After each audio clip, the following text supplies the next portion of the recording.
का क्या कहना।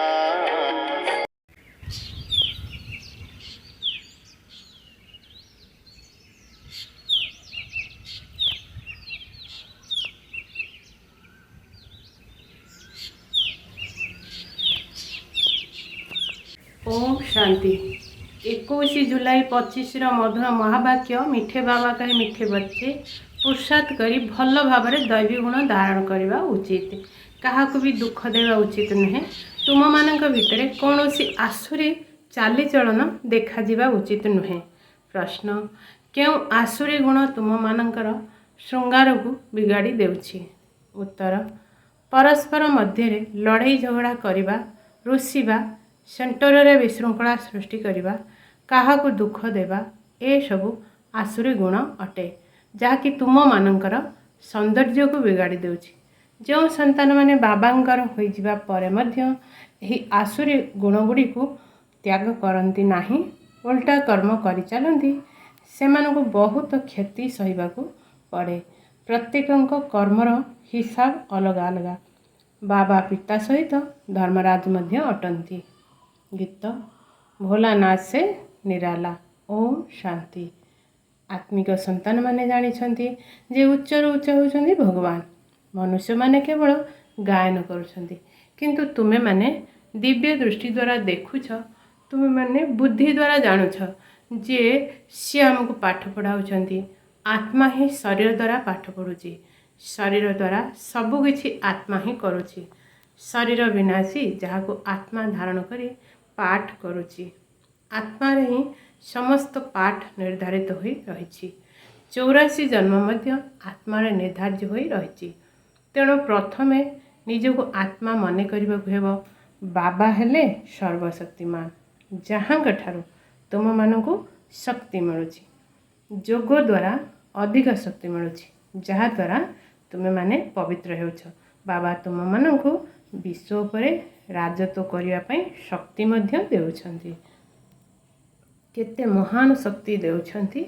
अहंकारी वैज्ञानिक माने एते सबु विनाश पाई तैयारी करुछंती। सेमानकर बुद्धि विनाश निमंते आउ तुम मानकर बुद्धि अविनाशी पद पाइबा पाई तुम मानकु बहुत शक्ति मिलुछि।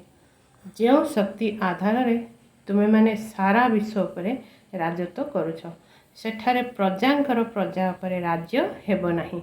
राजा राणीकर राज्य हेबो। उच्चरु उच्च हेउछंती भगवान। समस्ते तांको ही मने पकाउछंती। लक्ष्मी नारायणकर मंदिर तैयारी करी पूजा करुछंती, तथापि उच्चरु उच्च भगवान बोली गायन रहिछि। एबे तुमे माने जानुछ एही लक्ष्मी नारायण विश्वर मालिक थिले। उच्चरु उच्च विश्वर राजत्व बेहेदर बाबांग ठारू मिलुछि। तुम मानकु केते उच्च पद मिलुछि। तेणु तुमे माने केते खुशी हेबा उचित। जहाँ ठारू किछि मिले तांको मने रखि थांती ना। कन्यार स्वामी प्रति केते स्नेह रही थाए, स्वामी पाई प्राण मध्य देई देई थाए। जदि स्वामीर मृत्यु हो जाए तेबे हाय हाय करथांती। ये तो पति मानकर पति जे कि सर्वश्रेष्ठ पद प्राप्त कराइबा पई तुमको दैवी गुण रे केते सजाउछंती। तेणु तुम मानक भितरे केते निशा रहिबा उचित। दैवी गुण मध्य तुमको एही ठारे ही धारण करबाकू हेबो।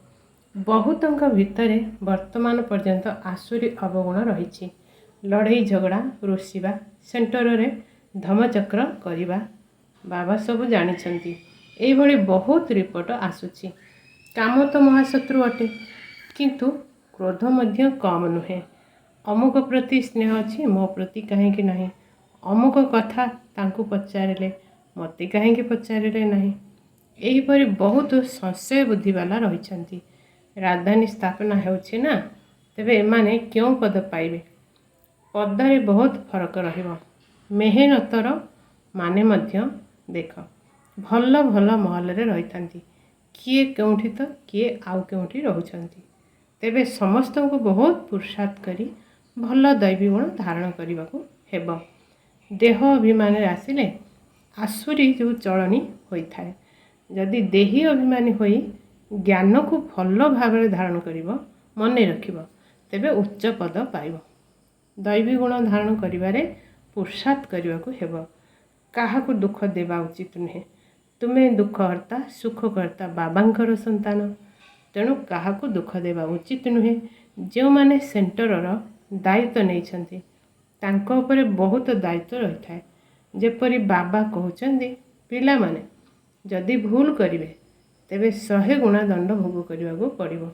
ଦେହ ଅଭିମାନ ଆସିଲେ ବହୁତ କ୍ଷତି ହୋଇଥାଏ। କାରଣ ତୁମେ ବ୍ରାହ୍ମଣମାନେ ଅନ୍ୟମାନଙ୍କୁ ସୁଧାରିବା ପାଇଁ ନିମିତ୍ତ ହୋଇଛ। ଯଦି ନିଜେ ସୁଧୁରି ନାହଁ ତେବେ ଅନ୍ୟକୁ କ'ଣ ସୁଧାରିବ? ତେଣୁ ବହୁତ କ୍ଷତି ହୋଇଯିବ। ଏହା ପାଣ୍ଡବ ଗଭର୍ଣ୍ଣମେଣ୍ଟ ଅଟେ ନା। ସିଏ ଉଚ୍ଚରୁ ଉଚ୍ଚ ବାବା ଅଟନ୍ତି, ତା ସହିତ ସେ ଧର୍ମରାଜ ମଧ୍ୟ ଅଟନ୍ତି। ଧର୍ମରାଜଙ୍କ ଦ୍ୱାରା ବହୁତ ବଡ଼ ଦଣ୍ଡ ଭୋଗ କରିବାକୁ ପଡ଼ିବ। ଯଦି ଏପରି କିଛି କର୍ମ କରିବ ତେବେ ବହୁତ କ୍ଷତି ହୋଇଯିବ। ହିସାବ ହିଁ ହିସାବ ରହିଛି। ବାବାଙ୍କ ପାଖରେ ପୁରା ହିସାବ ରହୁଛି। ଭକ୍ତି ମାର୍ଗରେ ମଧ୍ୟ ହିସାବ ରହୁଛି। କହନ୍ତି ଭଗବାନ ତୁମମାନଙ୍କର ହିସାବ ନେବେ। ଏଠାରେ ବାବା ନିଜେ କହୁଛନ୍ତି ଧର୍ମରାଜ ବହୁତ ହିସାବ ନେବେ। ପୁଣି ସେ ସମୟରେ କ'ଣ କରିପାରିବ? ସାକ୍ଷାତକାର ହେବ। ଆମେ ଏହା ସବୁ କିଛି କରୁଛୁ। ସେଠାରେ ଅଳ୍ପ ମାଡ଼ ଖାଇଥାନ୍ତି, ଏଠାରେ ତ ବହୁତ ମାଡ଼ ଖାଇବାକୁ ପଡ଼ିବ।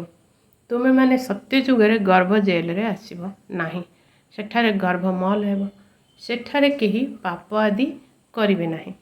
ତେଣୁ ଏପରି ରାଜ୍ୟ ଭାଗ୍ୟ ପାଇବାକୁ ହେଲେ ପିଲାମାନଙ୍କୁ ବହୁତ ଖବରଦାର ରଖିବାକୁ ହେବ। କେତେକ ସନ୍ତାନ ବ୍ରାହ୍ମଣୀଙ୍କ ଠାରୁ ମଧ୍ୟ ତୀକ୍ଷ୍ଣ ହୋଇଯାଉଛନ୍ତି, ତେବେ ସେମାନଙ୍କର ଭାଗ୍ୟ ବ୍ରାହ୍ମଣୀଙ୍କ ଠାରୁ ମଧ୍ୟ ଉଚ୍ଚ ହୋଇଯାଉଛି। ଏକଥା ମଧ୍ୟ ବାବା ବୁଝାଉଛନ୍ତି। ଭଲ ସେବା ନ କଲେ ଜନ୍ମ ଜନ୍ମାନ୍ତର ଦାସ ଦାସୀ ହେବାକୁ ପଡ଼ିବ। ବାବା ସମ୍ମୁଖକୁ ଆସିବା ମାତ୍ରକେ ପିଲାମାନଙ୍କୁ ପଚାରୁଛନ୍ତି, ପିଲାମାନେ ଦେହୀ ଅଭିମାନ ହୋଇ ବସିଛ? ବାବାଙ୍କର ସନ୍ତାନଙ୍କ ପ୍ରତି ମହାବାକ୍ୟ ହେଉଛି, ପିଲାମାନେ ତୁମମାନଙ୍କୁ ଆତ୍ମ ଅଭିମାନୀ ହେବାର ବହୁତ ପୁରୁଷାର୍ଥ କରିବାକୁ ହେବ। ଚାଲିବା ବୁଲିବା ସମୟରେ ମଧ୍ୟ ବିଚାର ସାଗର ମନ୍ଥନ କରିବା ଉଚିତ। ଏମିତି ବହୁତ ସନ୍ତାନ ଅଛନ୍ତି ଯେଉଁମାନେ ଭାବୁଛନ୍ତି ଆମେ ଜଲ୍ଦି ଜଲ୍ଦି ଏହି ନର୍କ ଛି ଛି ଦୁନିଆରୁ ସୁଖଧାମକୁ ଚାଲିଯିବୁ। ବାବା କହୁଛନ୍ତି ଭଲ ଭଲ ମହାରଥୀ ମଧ୍ୟ ଯୋଗରେ ଫେଲ୍ ହୋଇଯାଉଛନ୍ତି। ସେମାନଙ୍କୁ ମଧ୍ୟ ମୁଁ ପୁରୁଷାର୍ଥ କରାଉଛି। ଯୋଗ ନଥିଲେ ଏକଦମ ତଳକୁ ଖସିଯିବେ। ଜ୍ଞାନ ତ ବହୁତ ସହଜ। ସୃଷ୍ଟିର ସାରା ଇତିହାସ ଭୂଗୋଳ ବୁଦ୍ଧିରେ ରହିଯାଇଛି। ଏମିତି ବହୁତ ଭଲ ଭଲ କନ୍ୟା ଅଛନ୍ତି ଯେଉଁମାନେ ପ୍ରଦର୍ଶନୀ ବୁଝାଇବାରେ ବହୁତ ତୀକ୍ଷ୍ଣ ଅଟନ୍ତି, କିନ୍ତୁ ଯୋଗ ନାହିଁ, ଦୈବୀ ଗୁଣ ମଧ୍ୟ ନାହିଁ। କେବେ କେବେ ମୋର ବିଚାର ଆସୁଛି, ବର୍ତ୍ତମାନ ସନ୍ତାନମାନଙ୍କର ଅବସ୍ଥା ଦେଖ କିଭଳି। ଦୁନିଆରେ କେତେ ଦୁଃଖ ରହିଛି। ଜଲ୍ଦି ଜଲ୍ଦି ଏହା ଶେଷ ହୋଇଯାଉ। ଅପେକ୍ଷା କରି ବସିଛନ୍ତି, ଜଲ୍ଦି ସୁଖଧାମକୁ ଯିବୁ। ଯିବା ପାଇଁ ଛଟପଟ ହେଉଛନ୍ତି। କାହିଁକି ନା ବାବା ଆମକୁ ସ୍ୱର୍ଗର ରାସ୍ତା ବତାଉଛନ୍ତି। ଯେପରି ବାବାଙ୍କୁ ଦେଖିବା ପାଇଁ ଛଟପଟ ହେଉଛନ୍ତି, ଭାବୁଛନ୍ତି ଏପରି ବାବାଙ୍କ ସମ୍ମୁଖକୁ ଯାଇ ପ୍ରତିଦିନ ଶୁଣିବୁ। ଏବେ ବୁଝିପାରୁଛନ୍ତି ଯେ ଏଠାରେ କୌଣସି ଜଞ୍ଜାଳ ନାହିଁ। ବାହାରେ ରହିଲେ ସମସ୍ତଙ୍କ ସହିତ ସମ୍ପର୍କ ରଖିବାକୁ ପଡ଼ିଥାଏ, ନଚେତ୍ ଅସୁବିଧା ହୋଇଯିବ। ସେଥିପାଇଁ ସମସ୍ତଙ୍କୁ ଧୈର୍ଯ୍ୟ ଦେଉଛନ୍ତି। ଏଥିରେ ବହୁତ ଗୁପ୍ତ ମେହନତ ରହିଛି। ଯୋଗ ବଳ ଜମା କରିବା ମେହନତ କେହି କରୁନାହାନ୍ତି। ଗୁପ୍ତରେ ବାବାଙ୍କ ସ୍ମୃତିରେ ରହିଲେ ବାବାଙ୍କ ନିର୍ଦ୍ଦେଶରେ ମଧ୍ୟ ଚାଲିବେ, କିନ୍ତୁ ଦେହ ଅଭିମାନ ଥିବା କାରଣରୁ ବାବାଙ୍କର ନିର୍ଦ୍ଦେଶ ଅନୁସାରେ ଚାଲୁନାହାନ୍ତି। ତେଣୁ ମୁଁ କହୁଛି ନିଜର ଚାର୍ଟ ଲେଖ, ତେବେ ଉନ୍ନତି ହେବ। ଏକଥା କିଏ କହୁଛନ୍ତି? ଶିବ ବାବା ଜଲ୍ଦି ଶିକ୍ଷକ କାମ ଦିଅନ୍ତେ ତେବେ ତାହା କରି ଆସିଥାନ୍ତେ ନା। ଏଠାରେ ଭଲ ଭଲ ସନ୍ତାନମାନଙ୍କୁ ମଧ୍ୟ ମାୟା କରିବାକୁ ଦେଉନାହିଁ। ଭଲ ଭଲ ସନ୍ତାନମାନଙ୍କର ଚାର୍ଟ ବାବାଙ୍କ ପାଖକୁ ଆସିଲେ ବାବା କହିବେ ଯେ ଦେଖ କିପରି ଯୋଗଯୁକ୍ତ ହୋଇ ରହୁଛନ୍ତି। ଭାବୁଛନ୍ତି ଆମେ ଆତ୍ମାମାନେ ଏକମାତ୍ର ପ୍ରେମିକର ପ୍ରେମିକା ଅଟୁ। ଶାରୀରିକ ପ୍ରେମିକ ପ୍ରେମିକା ଅନେକ ପ୍ରକାର ଥାନ୍ତି। ତୁମେମାନେ ବହୁତ ପୁରୁଣା ପ୍ରେମିକା ଅଟ। ଏବେ ତୁମକୁ ଦେହୀ ଅଭିମାନୀ ହେବାକୁ ପଡ଼ିବ। ସେଥିପାଇଁ କିଛି ନା କିଛି ସହନ କରିବାକୁ ମଧ୍ୟ ପଡ଼ିବ। କେବେ ବି ଅହଙ୍କାରୀ ହେବା ଉଚିତ ନୁହେଁ। ବାବା ଏପରି କହୁନାହାନ୍ତି ଯେ ହାଡ଼ ମଧ୍ୟ ଦେଇଦିଅ। बाबा कहउछन्ति भल स्वास्थ्य रखिले सेवा मध्य भल भाबरे करि परिबो। बेमार हेले पड़ी रहिबो। केही केही डाक्तरखाना मानकरे मध्य बुझाइबार सेवा करुछन्ति। तेणु डाक्तर माने कहउछन्ति एमाने फरिस्ता अटन्ति। चित्र साथिरे नै जाउछन्ति। जे एहीपरि सेवा करुछन्ति तांकु दयाळु कुहाଯାଏ। एहीभଳି सेवा करिले केही केही बाहारिबे। जेते जेते जोगयुक्त होई रहिबो तेबे जोग बल द्वारा मनुष्य मानकु तुमे माने आकर्षित करि परिबो। एथिरे ही ताकत रहिछि। पवित्रता होछि प्रथम कुहाଯାଏ प्रथमे पवित्रता एवं शांति परे समृद्धि। जोग बल द्वारा तुमे पवित्र हेउछ। पुणी रहिछि ज्ञानर बल। जोगरे केबे भी दुर्बल हो नाही। जोगरे ही विघ्न पड़ी थाए। जोग बल द्वारा तुमे माने मध्य पवित्र हेबो एवं दैवी गुण तुम भितरे आसीबो। बाबांकर महिमा को जानिछ ना। बाबा केते सुख देउछन्ति 21 जन्म पाए तुम मानकु सदा सुखी हेबार योग्य करुछन्ति। तेणु केबे भी काहाकु दुख देवा उचित नुहे। केतेक संतान डिसर्विस अर्थात अपसेवा करी निजको निजे जेपरी श्रापित करुछन्ति। अन्य मानकु बहुत हैरान करुछन्ति। कुसंतान होई निजे निजको श्रापित करि देउछन्ति। डिसर्विस करिबा द्वारा एकदम रसा तळकु चली जाउछन्ति।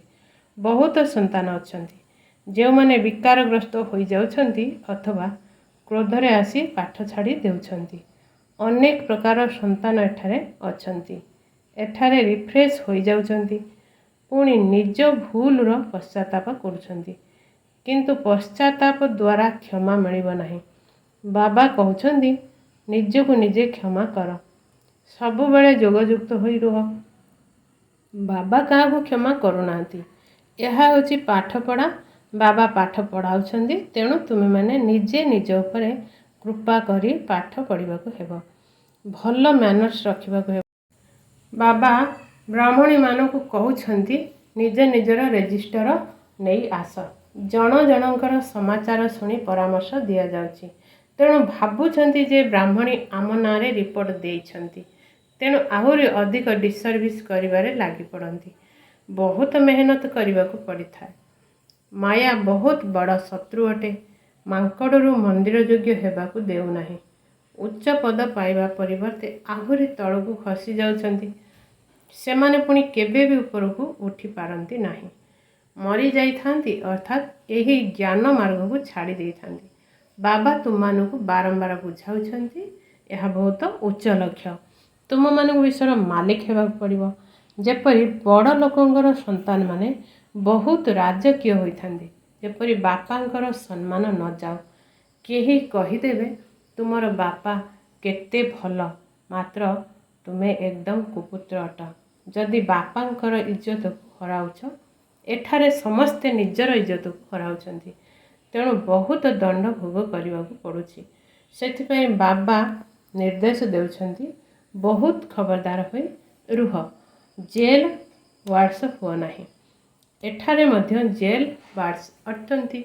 सत्य जुगरे कौनसी जेल रहियो नाही। तथापि पाठ पढ़ी उच्च पद पाइबाकु हेबो। कौनसी भूल करबा उचित नहीं। काहाकु दुख देवा उचित नहीं। जोगर यात्रा रे रहिबाकु हेबो। शेष समय रे जोग ही काम रे आसीबो। प्रदर्शनी रे एही मुख्य कथा बताओ। बाबांक स्मृति द्वारा ही पवित्र होई परिबो। पवित्र हेबाकु समस्ते चाहुचंती। यह होछि ही पवित्र दुनिया। समस्तंकर सद्गति करबा पई एकमात्र बाबा आसुछंती। ख्रीष्ट बुद्ध आदि केही मध्य कार सद्गति करि परिबे नाही। पुणी ब्रह्मा को मध्य सद्गति दाता कहि देउछंती। किंतु वास्तव में ब्रह्मा को मध्य सद्गति दाता कहजिब नाही। सी देवी देवता धर्मर निमित्त अटंती। जदि देवी देवता धर्मर स्थापना शिव बाबा करुछंती तथापि नाम रही तो ब्रह्मा विष्णु शंकर। त्रिमूर्ति ब्रह्मा कहि देउछंती। बाबा कहउछंती ये मध्य गुरु नुहंती। गुरु केवल जणे। तांको द्वारा तुमे माने आध्यात्मिक गुरु हेउछ। बाकी से हेले धर्मस्थापक। धर्मस्थापक को सद्गति दाता किपरि कुहाजिब। बुझिबा निमंते या बहुत गुह्य गभीर कथा। अन्य धर्म स्थापक माने केवल धर्म स्थापना करुछंती जहाँक उपरे तांको धर्मर आत्मा माने आसी जाउछंती से समस्त को घर को नहीं जाई पारिबे नाही सेमानଙ୍କୁ पुनर्जन्म आसवाक पड़ो। यही ज्ञान समस्तଙ୍କର निमंते उद्दिष्ट। केही जड़े हेले गुरु कहार सद्गति करें ना। बाबा बुझाऊँच गुरु पतित पावन एकमात्र जड़े सी ही समस्तଙ୍କର सद्गति दाता मुक्तिदाता लिबरेटर अटंती। समस्त को कहवा दरकार आमर गुरु केवल जड़े अटंती जे कि समस्त को सद्गति देउछंती शांतिधाम सुखधाम को नहीं जाउछंती। सत्ययुग आरंभ रे बहुत कम संख्यक रहिबे सेठारे कहार राज्य थिला चित्र देखाइबे एक कथा केवल भारतवासी ही मानिबे। देवता मानक पूजारी माने मध्य तुरंत मानिबे जे वास्तव रे एमाने ही स्वर्गर मालिक अटंती। स्वर्ग रे एमानकर राज्य थिला बाकी सब आत्मा केउठी थिले तेबे निश्चिंत भाव रे कहुव एमाने निराकारी दुनिया रे थिले। एक कथा मध्य तुमे माने एबे बुझुच पूर्वर तुम मानकु किछि हेले जणा नथिला एबे तुम मानकर बुद्धि रे सृष्टि चक्र घुरुची। वास्तव रे 5000 वर्ष पूर्वर भारत रे एमानकर राज्य थिला पुणी जेतेबेले ज्ञानर प्रारब्ध पूरा हो जाउची सेतेबेले भक्ति मार्ग आरंभ हेउची। एबे पुणी दरकार पुराना दुनिया रो वैराग्य बास एबे आमे नुआ दुनिया को जीवु। पुराना दुनिया रो मन हटी जाउची सेठारे स्वामी संतान आदि सबु सेही अनुसार मिलिबे। बेहेदर बाबा आमको विश्वर मालिक करछंती। जो माने विश्वर मालिक हेबाकु चाहुछंती सेमानकर विचार बहुत उच्च एवं चलणी मध्य बहुत राजकीय। तांकर भोजन मध्य बहुत कम अधिक लोभ रखिबा उचित नुहे। जोगयुक्त होई रहुथिबा संतान मानकर भोजन मध्य बहुत हल्का सूक्ष्म हेबो। बहुतंकर खाइबारे मध्य बुद्धि चली जाउची। तुम मानक भितरे खुशी रहुची जे आमे माने विश्वर मालिक हेबाकु जाउछु। कुआ जाए खुशी सदृश खुराक नाही। सर्वदा एपरी खुशी रे रहिले खाद्य पानीय मध्य बहुत कम हो जिवो। बहुत खाइबा द्वारा भारी हो जाती पुणी निदरे ढुलाई थांती गुटका खाई थांती पुणी कहती बाबा निद आसुची तेणु भोजन सर्वदा एक रस हेबा उचित। एपरी नुहे जे भल भोजन हेले बहुत खाईदेबे। अच्छा मिठे मिठे शिकिल दे संतान मानक प्रति माता पिता बाप दादांकर मधुर स्नेह संपन्न शुभेच्छा एवं सुप्रभात। आत्मिक पितांकर आत्मिक संतान मानकु नमस्ते। आत्मिक संतान मानकर आत्मिक माता पितांकु नमस्ते नमस्ते नमस्ते। धारणा पाई मुख्य सार 1 आमे दुखहर्ता सुखकर्ता बाबांकर संतान तेणु आमको काहाकु भी दुख देबार नाही अपसेवा करे निजको श्रापित करिबार नाही। नंबर 2 निजर विचार को बहुत श्रेष्ठ एवं राजकीय रखिबाकु हेबो। दयाशील होई सर्वदा सेवारे तत्पर रहिबाकु हेबो। खाइबा पीबारे लोभ को त्याग करिबाकु पड़िबो। वरदान सचोट होई निजको बाबांको सम्मुखरे स्पष्ट करुथिबा चढ़ती कलार अनुभवी हो। निजको जहा अट जेपरी अट सेही परे ही बाबा सम्मुखरे प्रत्येक करिबा यही सबुठारु बड़रु बड़ चढ़ती कलार साधन अटे। बुद्धि उपरे जो सबु अनेक प्रकार बोझ रही सेगुड़ी को समाप्त करिबार यही सहज विधि। सचोट होई निजको बाबा सम्मुखरे स्पष्ट करिबा अर्थ पुरुषार्थर मार्ग को स्पष्ट करिबा। केबे भी चतुरता पूर्वक निजर मनमत एवं परमतर योजना करी बाबांक बा निमित्त होइथिबा आत्माक सम्मुखरे जदि कौनसी कथा रखुछ तेबे यहा मध्य सचोटता नुहे। सचोटता अर्थात जेपरी बाबा जी अटंती जहा अटंती पिला मानक सम्मुखरे प्रत्येक अटंती सेहीपरि पिला माने मध्य बाबा को सम्मुखरे प्रत्येक हेबा दरकार। स्लोगान सच्चा तपस्वी तांकु कुआजिबो जेउ माने सर्वदा सर्वस्व त्यागीर पोजिशन रे रहुथिबे। ओम शांति।